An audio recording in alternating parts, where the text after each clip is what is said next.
کہ امام نے ہمیں فرمایا تھا کہ آپ کی روح کی نجات کی ایک سچی کنجی یہ ہے کہ آپ جماعت میں آئیں اور دعا پڑھیں۔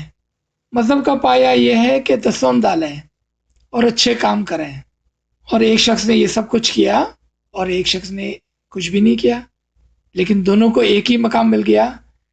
اب آپ ایک دنیا کی مثال کو سوچیں کہ ایک بچہ 26 سال تک اسکول، کالجز اینڈ یونیورسٹیز کے اندر محنت کرتا ہے اور ڈاکٹر کی ڈگری حاصل کرتا ہے، اور ایک بچہ کہتا ہے کہ نہیں، مجھے نہ تو اسکول جانا ہے، نہ کالج جاؤں گا، اور نہ ہی یونیورسٹی میں کوئی محنت کروں گا، لیکن چونکہ میرا بھائی جو 26 سال تک اسکول گیا ہے اور میرا باپ جو پیسے والا ہے، تو مجھے بھی وہی ڈاکٹر کی ڈگری ملنی چاہیے کہ جو میرے باپ کے پیسے خرچ کر کے میرے بھائی نے حاصل کی، یا میرے باپ کی باتیں مانتے ہوئے میرے بھائی نے حاصل کی، وہی ڈگری مجھے بھی ملنی چاہیے۔ تو اگر یہ بات فزیکل ورلڈ میں ناممکن ہے تو پھر یہ بات اسپریچول ورلڈ میں بھی ناممکن ہوگی، کیونکہ یہ ممکن نہیں کہ ایک شخص سب کچھ امام کے فرمان کے مطابق کرے، اس کا صلہ بھی وہی ہو جو کہ ایک آدمی کچھ نہ کرے اس کے برابر۔ یعنی کہ کیا ایک اندھا اور ایک آنکھوں والا برابر ہو سکتا ہے؟ کیا ایک شخص جو پرہیزگار ہے اور ایک شخص جو گناہ گار ہے وہ برابر ہو سکتا ہے؟ ایک شخص جو امام کے فرامین پہ چلے اور ایک شخص جو امام کے فرامین کو بالکل ہی نہ مانے، کیا وہ برابر ہو سکتے ہیں؟ اور ایک شخص جو اتنی محنت کرے، ساری زندگی اپنے امام کے فرمان کے مطابق گزارے، اور ایک آدمی جو اگنورنسی کی زندگی، جہالت کی زندگی، اندھیروں کی زندگی جیے، کیا وہ برابر ہو سکتی ہے؟ میرے دوستوں، ایسا ہرگز نہیں ہے۔ ہر کام کا صلہ اس کے کام کے بعد ملتا ہے۔ اگر کوئی آدمی لیبر کرتا ہے تو آخر میں اس کو اس کا اجر ملتا ہے۔ کوئی آدمی محنت کرتا ہے تو پھر جا کر وہ کچھ کما پاتا ہے۔ اور یہ ہم دیکھیں گے کہ کس طرح سے ہمارے طریقے میں بھی، ہمارے مذہب میں بھی اس کی ایک واضح ریزن یہ سمجھ میں آتا ہے کہ ہم کیوں اس طرح سوچتے ہیں۔ شاید اس کی ریزن یہ ہے کہ ہم سب کو علم نہ ہونے کی وجہ سے ایک سوال جو ہمارے دماغ میں کانسٹنٹلی گھومتا ہے، وہ یہ ہے کہ ہماری روح مرنے کے بعد کہاں جائیں گی، اور اس سوال کا جواب نہ ہونے کی وجہ سے ہم نے ایک آسان درمیان کا طریقہ نکال لیا کہ جب ہم مر جائیں گے ایز اے اسمائلی، اور جب مخی صاحب ہمارے لیے دعا کر دیں گے تو ہم تمام کے تمام امام کے حضور میں، یعنی کہ اصل میں واصل ہو جائیں گے۔ ایک حد تک یہ بات درست ہے، لیکن یہ بات آج بھی درست ہے، مرنے کے بعد نہیں، آج بھی درست ہے۔ کیوں؟ کہ ہم یقین کرتے ہیں اور دن میں 3 بار اس بات کو دہراتے ہیں کہ وَكُلَّ شَيْءٍ أَحْصَيْنَاهُ فِي إِمَامٍ مُبِينٍ، ہر چیز امام مبین میں سموئی ہوئی ہے۔ اگر ہر چیز سموئی ہوئی ہے تو ہماری روح بھی امام کے اندر آج بھی اور مرنے کے بعد بھی سموئی ہوئی ہے۔ تو اس لحاظ سے ہم تمام امام کے اندر ہو گئے اور ہیں۔ ہاں، فرق یہ ہے کہ امام کے اندر درجات ہیں۔ اب سوال علم کے ساتھ یہ آیا کہ ہم کون سے درجے پر ہو گئے۔ یعنی کہ اگر ہم ایک مثال لیں، اور یہ صرف مثال کے طور پر ہے، کہ امام کے اندر 50,000 سیڑھیاں، سٹیپس، درجات ہیں، تو پھر جب ہم گزر گئے اور جب ہمارے لیے مخی صاحب نے دعا کر لی اور جماعت نے صلوات پڑھ لی، تو ہم اس سیڑھی کے کون سے اسٹیپ پر ہو گئے؟ ہم اس درجات کے اندر کون سے درجات میں ہو گئے؟ اگر سب سے نیچے کا درجہ 1 ہے اور سب سے بلند یعنی کہ امام کی قربت کا درجہ 50,000 پر ہے، تو کیا ہم نے ایسے نیک اعمال کیے ہیں کہ ہم امام کی قربت میں ہو گئے یعنی کہ سیڑھی کے سب سے بلند اسٹیپ پر، یہاں کہ ہم نے کچھ بھی نہیں کیا ہے اور ہم صرف پہلی سیڑھی پر ہو گئے تو امام کے اندر ہی، لیکن بہت ہی نیچے کی سیڑھی پر، یعنی کہ امام کے دیدار سے بہت ہی دور۔ یہ علم سے ہم کو بات سمجھ میں آتی ہے۔ ہر انسان، چاہے وہ اسماعیلی ہو، مسلمان ہو یا نان مسلم ہو، دنیا کا کوئی بھی شخص ہے، تمام کے دل میں یہ بات رہتی ہے کہ مرنے کے بعد ہماری سول، ہماری روح کہاں جائیں گی؟ لیکن اس سوال کا جواب صرف ان لوگوں کے پاس ہے جو امام کے سچے پیروکار ہیں، امام کے سچے ماننے والے ہیں، امام کے علم کو انہوں نے اچھی طرح سے سمجھا ہے۔ اب آپ ایک فرمان کو دیکھیں کہ علم والی روح درجہ بر درجہ بلند ہوتی ہے۔ آپ نے دیکھا اس سلطان محمد شاہ، ہماری روح ان امام سے فدا ہو، کہ اس فرمان کے اندر کیا امام اشارہ کرتے ہیں کہ جو علم والی روح ہوگی وہ کبھی بھی پہلی سیڑھی پر بیٹھنا پسند نہیں کریں گی، وہ درجہ بہ درجہ اپنی روح کو ترقی دے کر مرنے سے پہلے ہی اتنی ترقی دیں گی کہ جب مکھی صاحب یہ سفارش کرے کہ یا مولا تو اس روحانی کے بل چک کے گناہ معاف فرما، تو مولا کہے کہ ہاں، اس مومن نے، میرے اس اسپریچول چائلڈ نے دنیا میں ہر وہ کام کیا کہ جو میں نے فرمایا تھا، تو مولا اس کے گناہوں کو معاف کرے گا اور اس کو اصل میں واصل کرے گا اور اپنے نورانی دیدار سے نوازیں گا، یعنی کہ اپنی قربت سے نوازیں گا اور اپنے نور کے دیدار میں نورانی تالاب کے اندر اپنے نور سے ایک کرے گا، واصل کرے گا۔ کسی شخص نے امام کے فرمان پر نہ چل کر ساری زندگی گزار دی، ضائع کر دی، اندھیروں کے اندر چلتے چلتے اور دنیا کے پیچھے چلتے چلتے، تو پھر اس کے لیے سیڑھیاں تو ہے لیکن نیچے کی کوئی سٹیپ ہوگی، نہ کہ امام کی قربت کے پاس کوئی جگہ۔ یہ کانسیپٹ جو ہمارے اندر، یعنی کہ اسماعیلیوں کے اندر ہے کہ ہم تمام ایز اے اسپریچول چائلڈ اور چلڈرن مرنے کے بعد امام کے اندر ایک ہے، امام کے اندر ایک ہو جائیں گے، یہ ایک حد تک درست تو ہے، مگر اس طرح نہیں جس طرح سے ہم سمجھتے ہیں، یعنی کہ وہ درجہ بہ درجہ ہوگا اور جس نے زیادہ محنت کی ہوگی وہ زیادہ سیڑھی پر اوپر ہوگا، اور جس نے کم محنت کی ہوگی یا کچھ بھی محنت نہیں کی ہوگی وہ اس سیڑھی پر نیچے ہوگا۔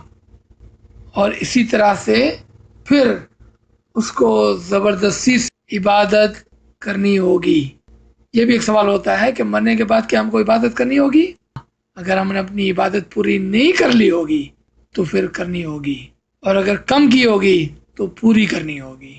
لیکن جب ہم امام کے اندر، یعنی کہ بلند درجوں کے اندر، فنا فی امام، فنا فی اللہ ہو گئے، تو پھر وہاں پر معبود اور عابد یا بندے کا کانسیپٹ ختم ہو جاتا ہے، وہاں پر وننس، یعنی کہ اکائی ہے، یک حقیقت ہے، مونو ریالٹی ہے، وہاں پر ہم امام کے نور کے ساتھ ایک ہو جاتے ہیں، وہاں پر بندے اور معبود کا کانسیپٹ ختم ہو جاتا ہے۔ لیکن اس کے نیچے جتنے بھی درجات ہیں اس سب پر بلندی کی طرف معبودی اور نیچے کی طرف عابدی، یعنی کہ عبادت کرنا، بندگی کرنا اور اوپر کی طرف چلنا اور بڑھنا اور ترقی کرنا، اور کرتے کرتے کرتے وہ اپنے معبود میں ایک دن ایک ہو جاتا ہے، اور یہاں تک اس کو جانا ہوتا ہے۔ علم سے اور اس کانسیپٹ سے جو علم کے ساتھ ہے، اس میں ایک اور فائدہ یہ رہتا ہے کہ ایک بندہ مومن، ایک بندہ سالک یا ایک بندہ عابد اپنے نفس پر ہاتھ رکھ کر چیک کر سکتا ہے کہ کیا اس نے درجات کی کوئی سیڑھی پائی ہے کچھ بلندی حاصل کی ہے، کوئی سیڑھی پہ چڑھا ہے یا نہیں چڑھا ہے؟ کیا اس نے ایسا کوئی کام کیا ہے کہ وہ درجات میں آگے ہو؟ اور اگر وہ علم سے اس بات کو جانتا ہے تو سب سے پہلے وہ اپنے آپ کو گیج کرتا ہے اور پھر اور محنت کرتا ہے اور بلند چڑھنے کی کوشش کرتا ہے، پھر دوبارہ سے اپنے آپ کو گیج کرتا ہے اور پھر دوبارہ سے وہ محنت کرتا ہے، اور کبھی بھی وہ اس راستے پر جو صراط المستقیم کا راستہ ہے، امام کی طرف کا راستہ ہے، درجات کا راستہ ہے، اس پر رکتا نہیں ہے اور اس پر بلند سے بلند ہوتا چلا جاتا ہے۔ دوبارہ ایک مرتبہ اس فرمان کو دیکھتے ہیں کہ جو علم والی روح ہوگی وہ درجہ بدرجہ اوپر چڑھیں گی۔ اب کوئی یہاں پر یہ سوال کر سکتا ہے کہ ہمارے پیروں نے کہا تھا کہ بورے من سے سیونا، یعنی کہ بالکل سادہ من سے اپنے مذہب پر چلتے رہو، کوئی سوال نہ کرو۔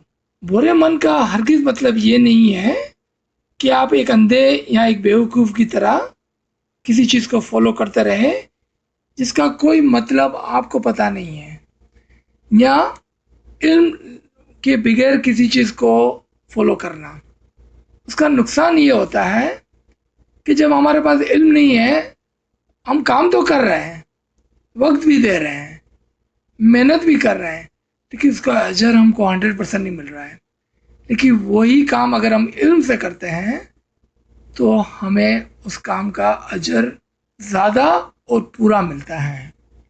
تو پھر ہم کیوں ایسا بولتے ہیں کہ ہم کو علم کی ضرورت نہیں ہے؟ پتہ ہے کیوں؟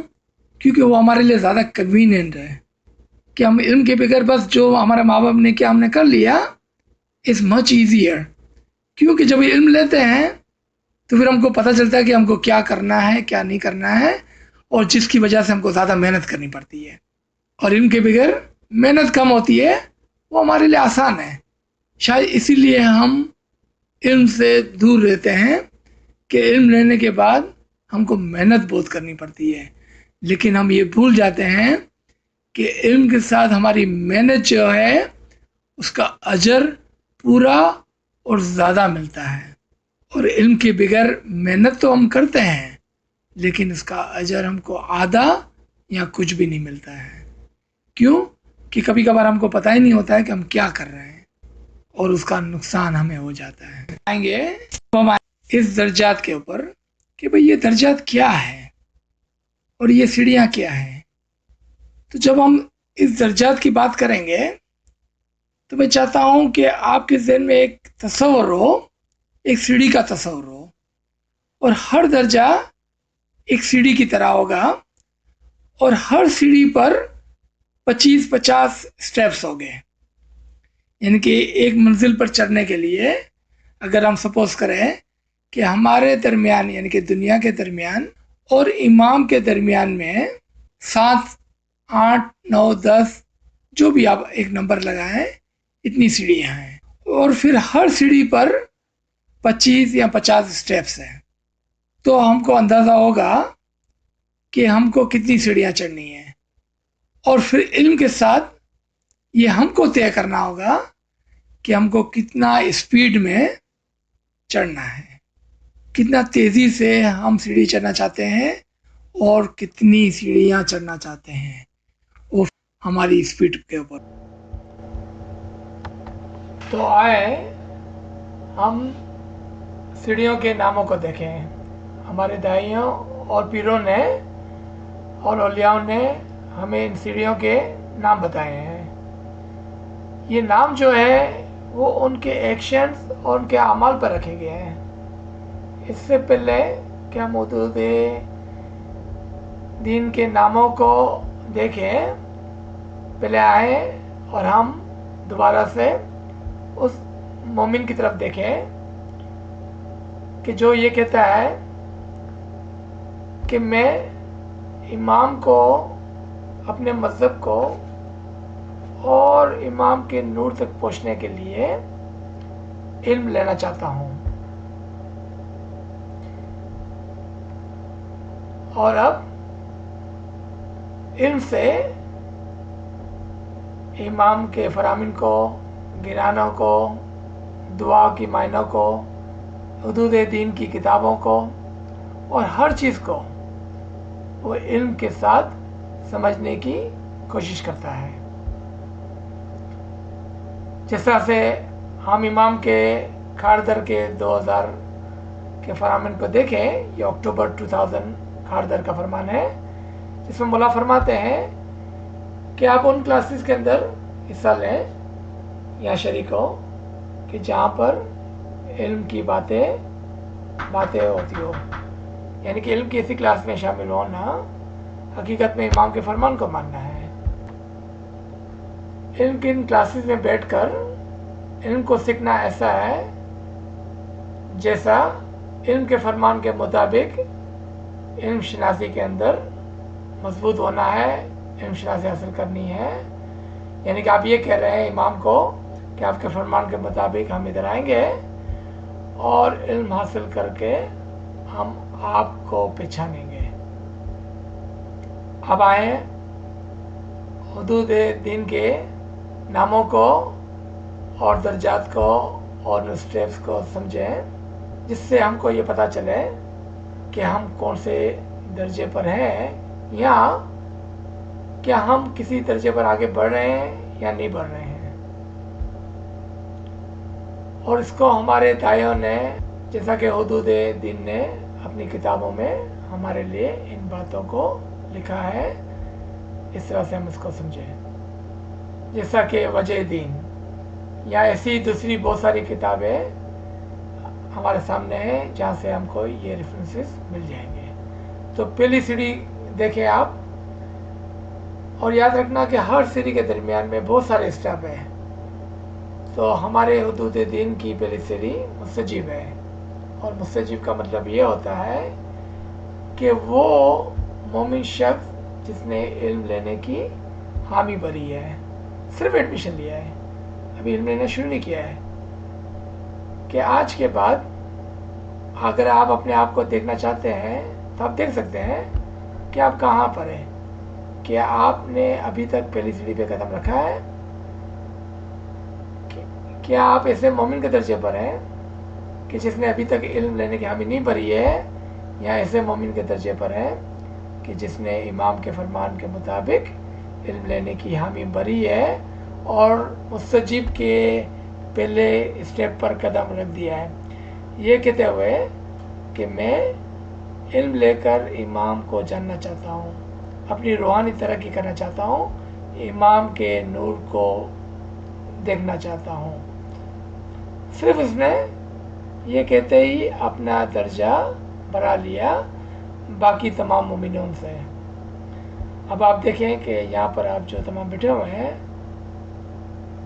کہ وہ مومن جس کو ہم جنریٹر میں مومن کہتے ہیں، کیا آپ اس کے اندر ہیں یا آپ نے مومن کے آگے بڑھتے ہوئے حدود دین کی پہلی سیڑھی پہ قدم رکھ لیا ہے؟